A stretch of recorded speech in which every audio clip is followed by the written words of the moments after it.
Normalmente en nuestra dieta, a veces cuando comemos, hay comidas que nos encantan comer y hay comidas que simplemente comemos porque sabemos que es saludable y porque nos hace bien, ¿verdad? Y con la prédica también es así. Estuvimos hablando de los niños un poco recién y a veces los niños no quieren comer lo que es sano y prefieren comer lo que es rico nomás. Y en cuanto a los cristianos, suele ser así también. Quieren recibir las prédicas que les gusta escuchar nomás. Y no siempre las prédicas que realmente le van a venir bien. En general, todas las prédicas, si son bien expuestas y la palabra de Dios es el centro de la prédica, toda prédica, sea como sea, es sana y es buena. ¿Por qué? Porque la palabra de Dios está en el centro.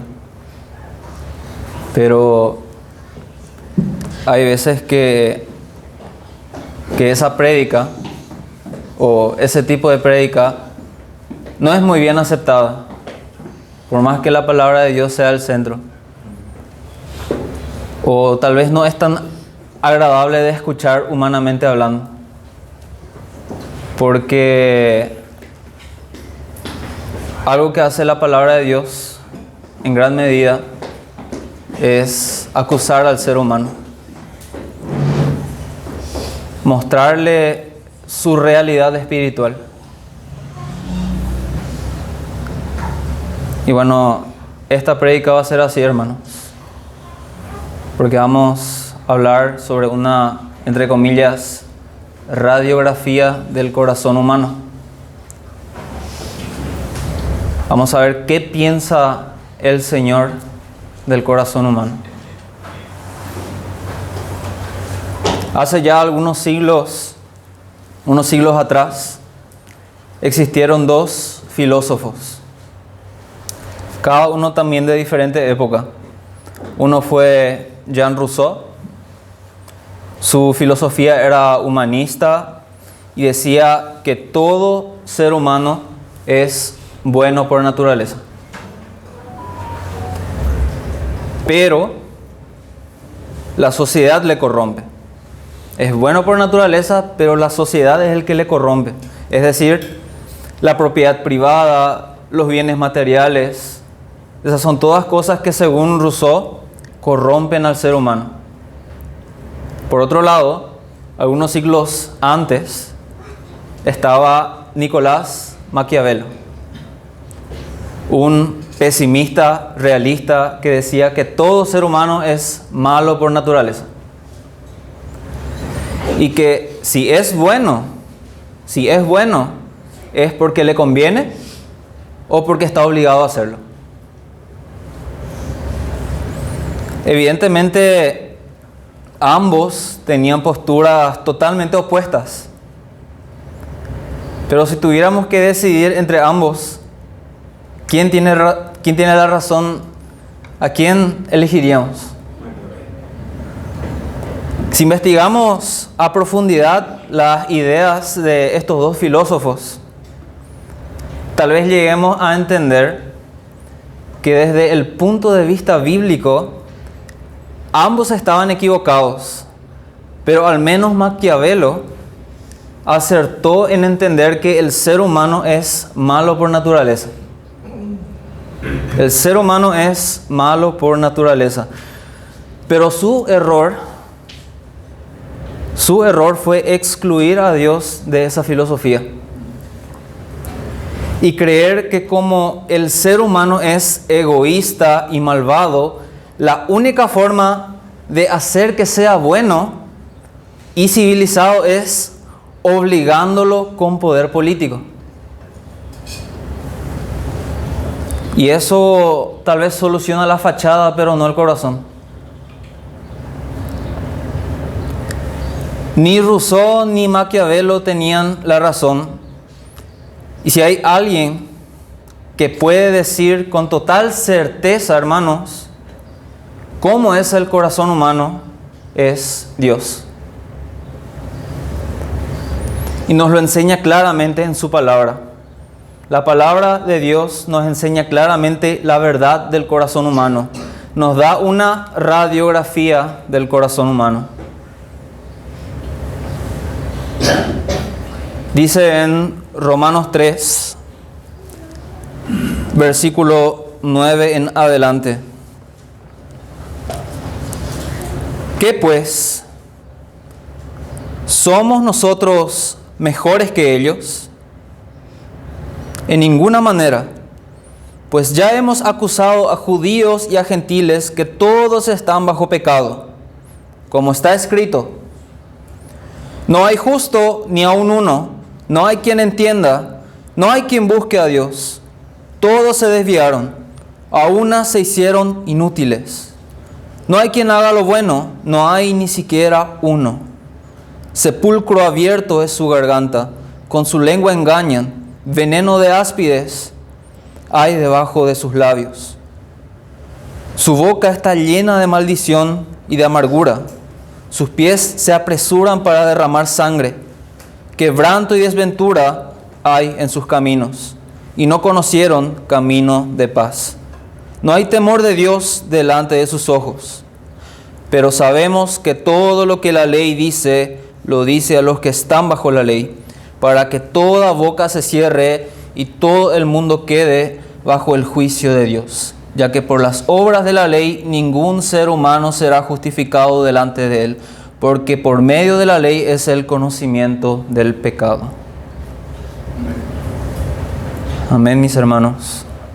He dividido este sermón en 3 partes principales. En primer lugar, la universalidad del pecado. Capítulo 3, versículo 9. En segundo lugar, la corrupción total del hombre. Capítulo 3, versículo 10 al 18. Va a ser la sección más larga. Y por último, la función de la ley. Capítulo 3, versículos 19 y 20. Como dice el profeta Jeremías en el capítulo 17, versículos 9 y 10, engañoso es el corazón más que todas las cosas y perverso. ¿Quién lo conocerá? Yo, Jehová, que escudriño la mente, que pruebo el corazón, para dar a cada uno según su camino, según el fruto de sus obras. Hermanos, no hay filósofo, no hay psicólogo, no hay terapeuta ni nadie en este mundo que conozca mejor el corazón humano como nuestro Dios. Ni siquiera nosotros mismos conocemos tan bien nuestro corazón como Dios lo conoce. Y si creemos conocerlo, nos engañamos a nosotros mismos. Hay quienes se autoengañan, ocultándose detrás de la misma religión, como los fariseos que se autojustificaban delante de Dios por ser hijos de Abraham. Otros que, porque cuando eran niños fueron rociados con agua bendita, ya están en paz con Dios. Otros que creen que están en paz con Dios porque asisten regularmente a una iglesia cristiana. Nosotros, hermanos, estamos iniciando de a poco con el proceso de membresía en esta iglesia local, en esta congregación.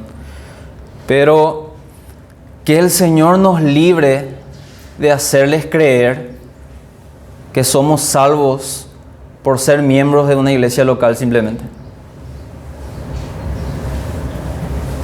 Que el Señor nos libre.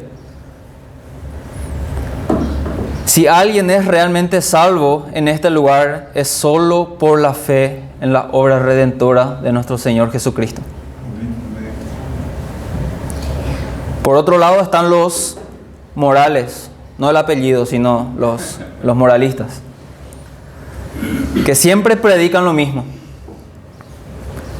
Yo no hago daño a nadie. no maté nunca a nadie, digo una mentirita blanca de vez en cuando, pero soy una buena persona, significa que iré al cielo.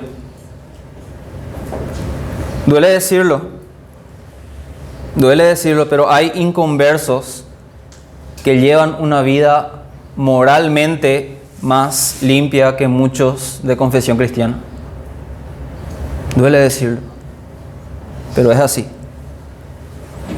Y hay personas de confesión cristiana que se llevarán la gran sorpresa cuando llegue el día del juicio y delante del Señor digan: Señor, Señor, pero si yo fui una buena persona.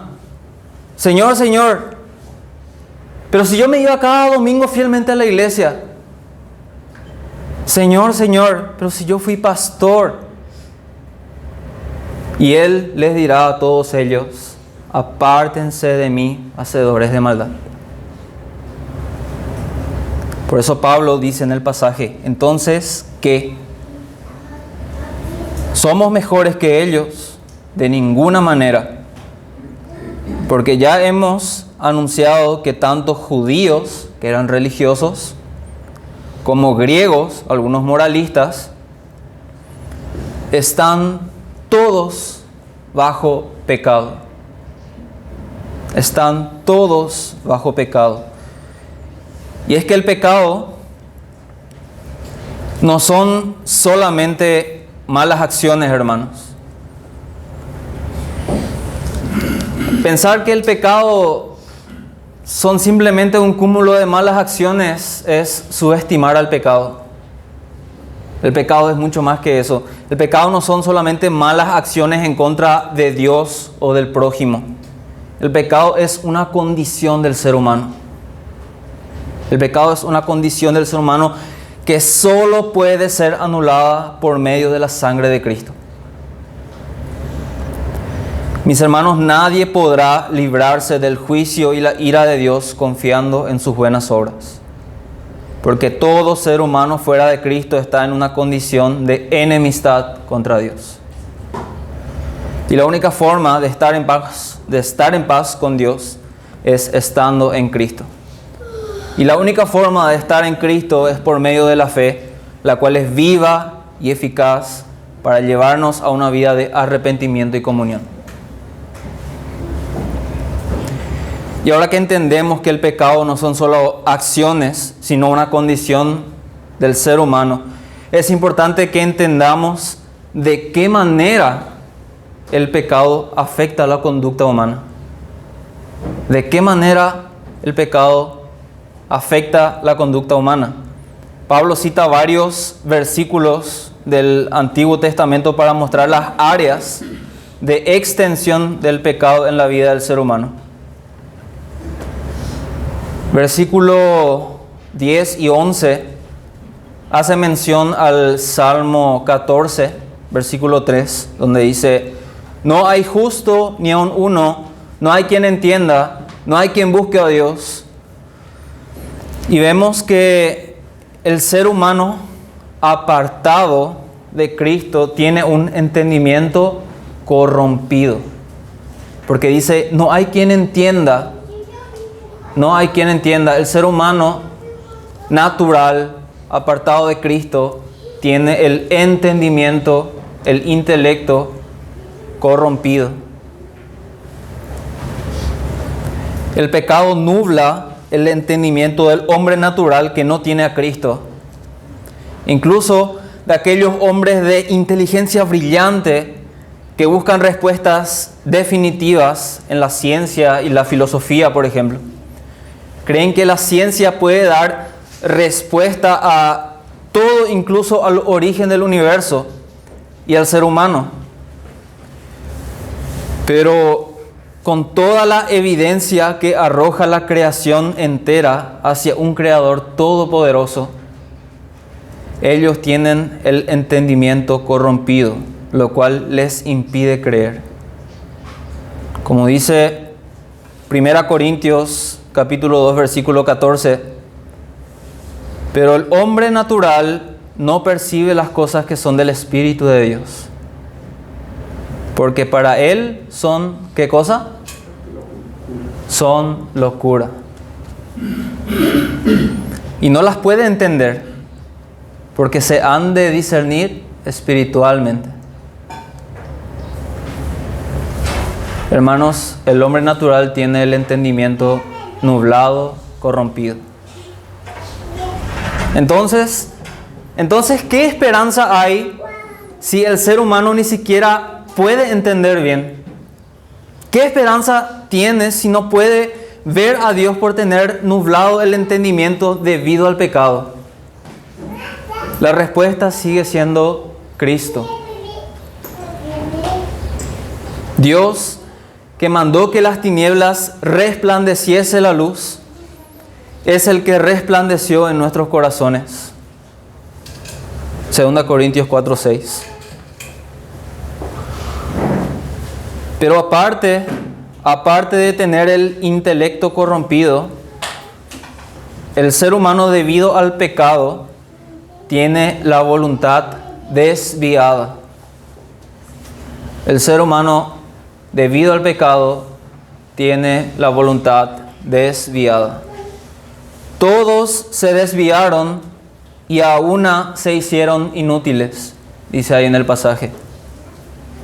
Una pregunta interesante sería, ¿para qué cosas se hicieron inútiles? ¿Para qué se hicieron inútiles?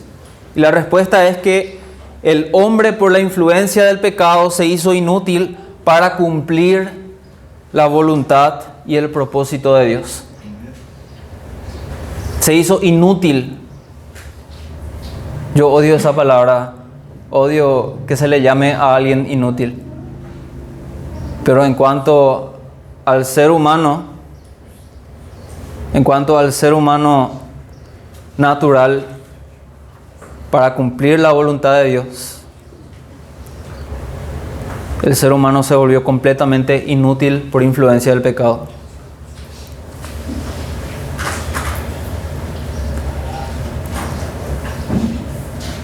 Y el propósito de Dios para los seres humanos, ¿cuál es?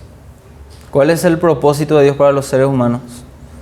El propósito de Dios es glorificar a Dios, porque Él nos creó para su gloria. Dios nos creó para su gloria. ¿Quieres saber cuál es el propósito de Dios para tu vida? El propósito de Dios para tu vida es que lo conozcas y lo glorifiques en Cristo Jesús, con tu trabajo, con tu familia, con tus problemas y con tus éxitos. Pero atiendan bien, hermanos, ningún hombre fuera de Cristo podrá, por más que lo intente, glorificar a Dios si no está en Cristo. Por más que done todo lo que tiene a la caridad, por más que funde cientos de orfanatos alrededor del mundo, no puede glorificar a Dios si Cristo no está en él. Todas sus obras de justicia son como trapos de inmundicia, dice el profeta Isaías. No puede glorificar a Dios porque Dios solo aceptará, atiendan bien, Dios solo aceptará las obras que Cristo hace por su obra redentora a través de sus redimidos.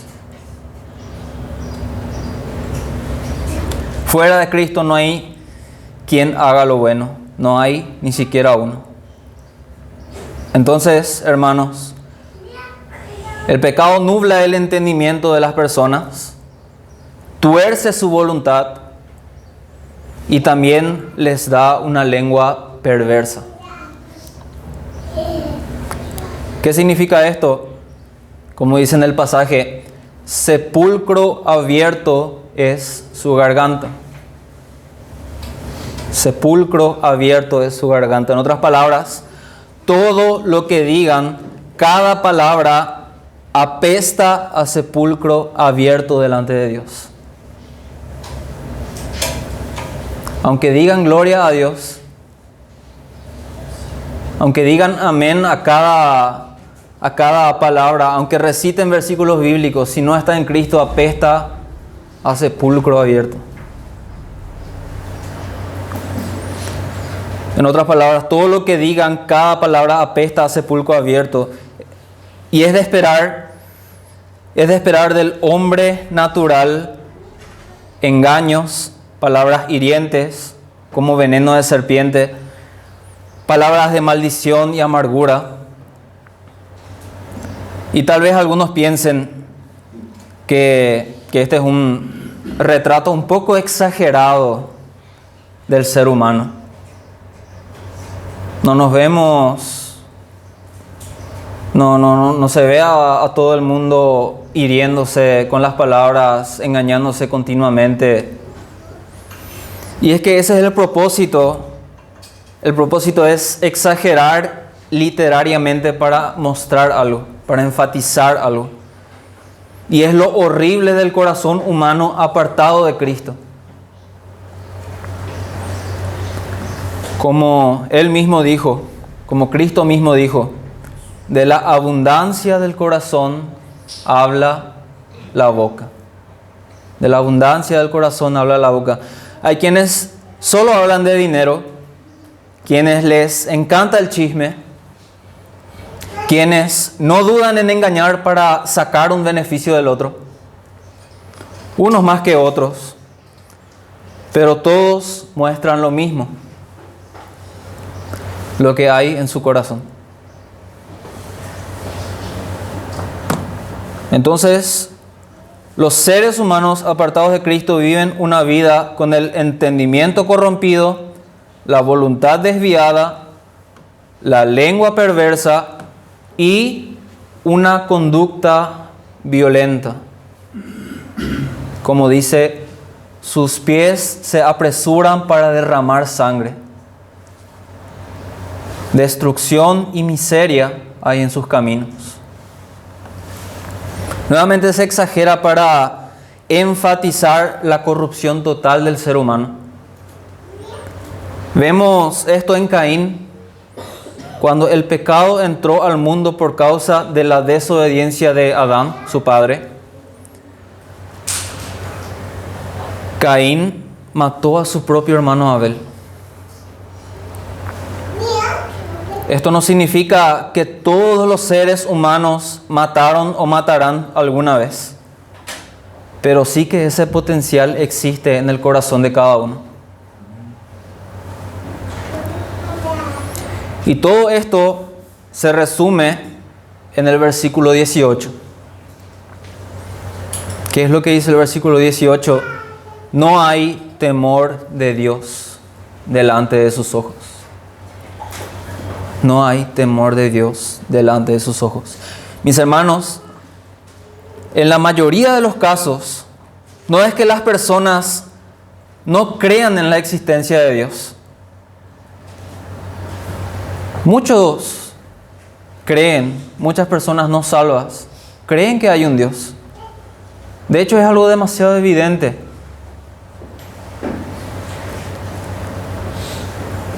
De hecho, pueden ser bastante simpatizantes del cristianismo inclusive.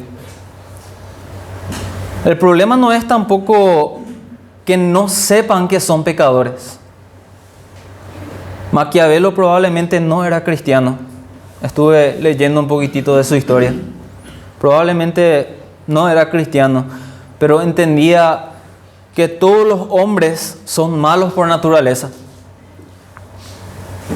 Muchas personas no son lo suficientemente moralistas, ni tampoco lo suficientemente hipócritas como para decir que no tienen pecado. Pero entonces, ¿cuál es el problema? El problema es que no les importa. El problema es que no les importa saber que son pecadores. ¿Por qué? Porque no temen a Dios y no les importa. Porque no conocen a Dios realmente. Y no saben lo terrible que es caer en manos del Dios vivo, totalmente airado por sus justicias. Pablo en este pasaje da como una radiografía del corazón humano. Es decir, nos muestra cómo Dios ve el corazón del hombre sin Cristo. Pero ¿Qué hay de nosotros que ya estamos en Cristo? ¿Qué hay de nosotros que ya estamos en Cristo? Bueno, hermanos, nuestro Padre Celestial, nuestro amado Padre Celestial nos ve a través de Cristo. Nos tiene guardados en Cristo. Y como Cristo fue el único que cumplió a perfección la ley de Dios y nos imputó esa justicia a nuestro favor, ahora la justicia de Cristo es nuestra justicia. Por lo tanto, podemos acercarnos confiadamente al trono de gracia, podemos glorificar a Dios con nuestros pensamientos, acciones, palabras, porque de tal manera nos amó que dio a su Hijo, a su único Hijo, para que todo aquel que en Él cree sea salvo, tenga vida eterna y pueda gozar de una perfecta comunión con Él. Pero, lastimosamente hay un pero todavía. Y es que aún siendo salvos, y podemos tener la certeza de que nada ni nadie nos va a quitar esa salvación. Pero, aún siendo salvos, podemos pecar. Y lo sabemos muy bien. No es algo nuevo para nosotros. Pero también tenemos que entender la diferencia entre pecar siendo salvo y pecar estando perdido en sus delitos y pecados. Vayamos un ratito a Romanos 7, ahí al lado nomás. Vamos a leer Romanos 7, versículos 7 al 25. Dice así la palabra del Señor. ¿Qué diremos, pues? ¿La ley es pecado? En ninguna manera. Pero yo no conocí el pecado sino por la ley. Porque tampoco conociera la codicia si la ley no dijera, no codiciarás. Mas el pecado, tomando ocasión por el mandamiento, produjo en mí toda codicia. Porque sin la ley el pecado está muerto. Y yo sin la ley vivía en un tiempo, pero venido el mandamiento, el pecado revivió y yo morí. Y hallé que el mismo mandamiento que era para vida, a mí me resultó para muerte. Porque el pecado, tomando ocasión por el mandamiento, me engañó y por él me mató. De manera que la ley a la verdad es santa y el mandamiento santo, justo y bueno. Luego, lo que es bueno vino a ser muerte para mí en ninguna manera, sino que el pecado, para mostrarse pecado, produjo en mí la muerte por medio de lo que es bueno, a fin de que por el mandamiento el pecado llegase a ser sobremanera pecaminoso. Porque sabemos que la ley es espiritual, mas yo soy carnal, vendido al pecado. Porque lo que hago no lo entiendo, pues no hago lo que quiero, sino lo que aborrezco, eso hago. Y si lo que no quiero, eso hago, apruebo que la ley es buena. De manera que ya no soy yo quien hace aquello, sino el pecado que mora en mí.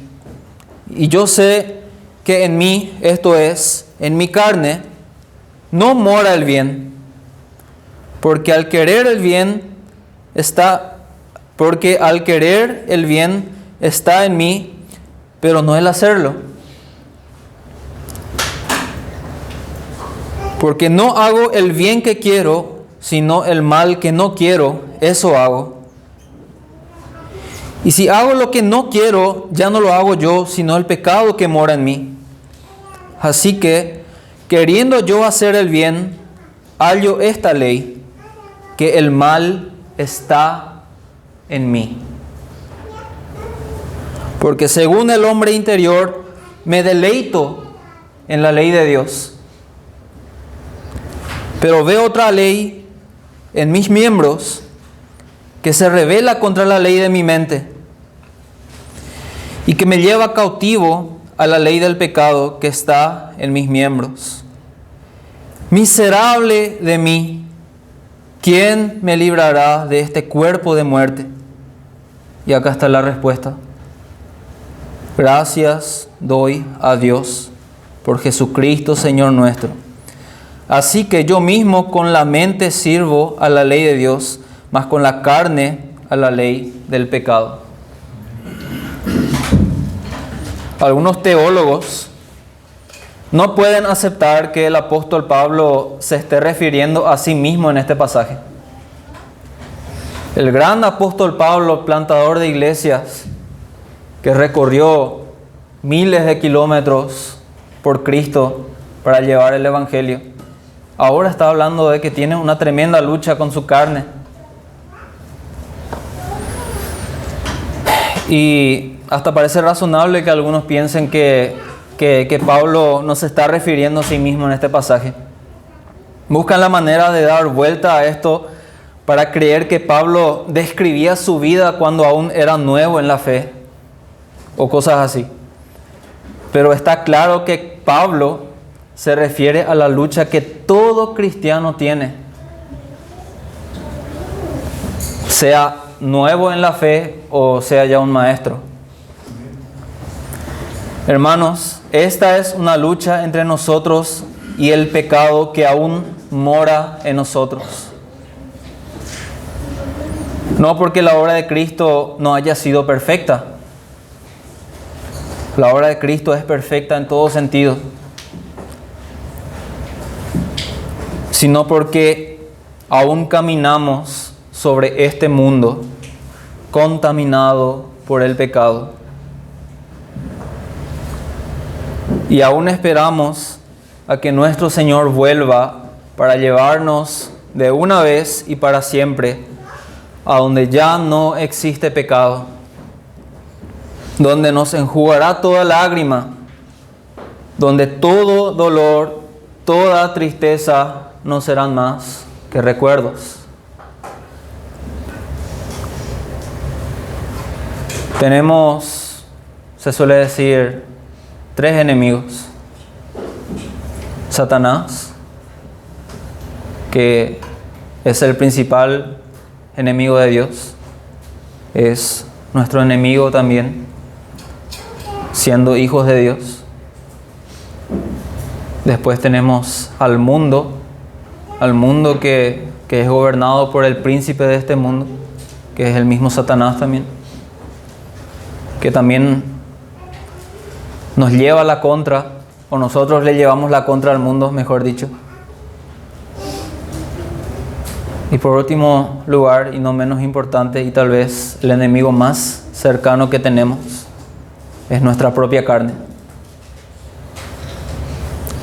contra la que, si queremos glorificar a Dios, debemos luchar todos los días de nuestra vida hasta estar nuevamente con Cristo.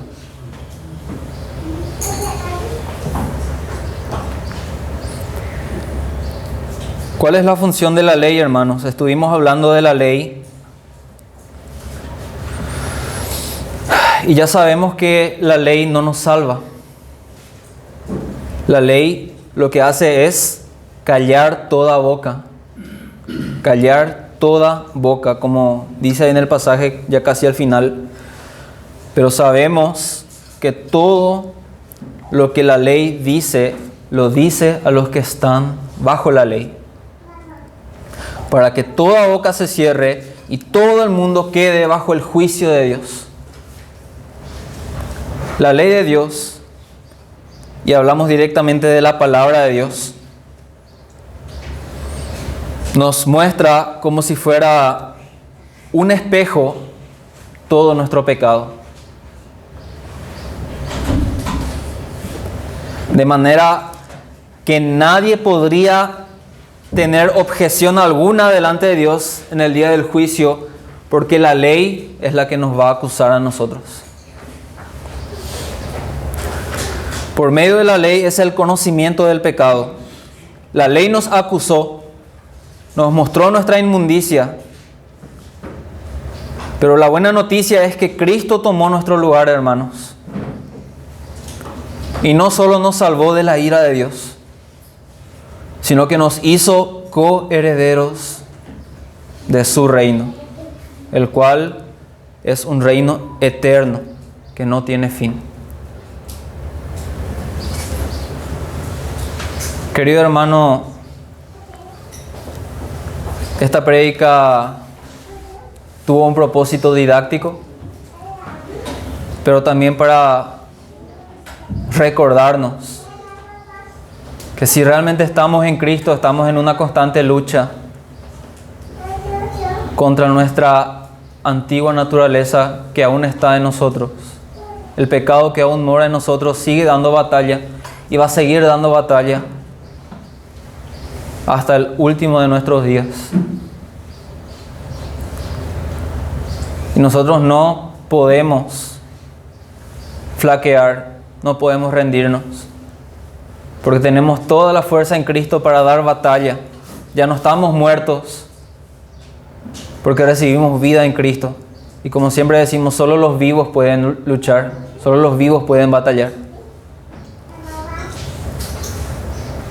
Yo sé que en muchos casos hay que lidiar contra el desánimo. Para mí también a veces es difícil. Hay que lidiar con las distintas desmotivaciones que se nos presentan. Y no es fácil. Cada uno sabe eso, no es nada fácil. Pero de balde le vamos a pedir fuerzas a Dios. No hace falta pedirle fuerzas a Dios porque ya tenemos esa fuerza en Cristo. No hace falta pedirle a Dios algo que ya tenemos. Solo tenemos que hacer uso de esa fuerza que tenemos en Cristo, siendo ya renacidos y totalmente vivos en Cristo. Y si hoy estás acá y aún no sos salvo, si aún Cristo no está en el centro de tu vida, yo te animo de todo corazón que entregues tu vida a Cristo, que confíes plenamente en su obra redentora. Y también vas a recibir esa fuerza para luchar contra el pecado, para vivir una vida de obediencia y también poder ser coheredero de la vida eterna y de su reino. Que el Señor les bendiga a cada uno de ustedes, hermanos. Amén. Vamos a ponernos en pie y vamos a orar.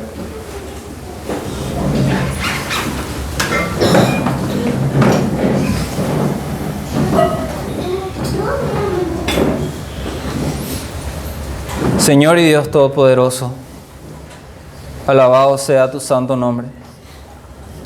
Toda honra y gloria sean a ti. Te damos gracias, Padre, porque en tu bondad nos has dado a tu Hijo. Señor, merecíamos la muerte, merecíamos tu juicio, Señor, y ser lanzados al fuego eterno. Sí, Señor, eso es lo que merecíamos. Pero en tu gracia tú has dado a nuestro Señor Jesucristo, a tu único Hijo para nuestra salvación. Él sufrió en nuestro lugar. Él se entregó a sí mismo a nuestro favor, para que hoy por la fe nosotros podamos ser llamados hijos tuyos también, Señor, y podamos ser coherederos de tu reino. Qué maravillosa gracia y misericordia, Señor. Ayúdanos, Señor, a vivir en obediencia. Ayúdanos a recordar que en Cristo tenemos la fuerza para seguir luchando y glorificándote con nuestras vidas, Señor. Te adoramos, Padre, y entregamos el resto de este tiempo en tus manos. Bendigo la vida de cada uno de mis hermanos, Señor. En el nombre de Cristo Jesús. Amén. Amén.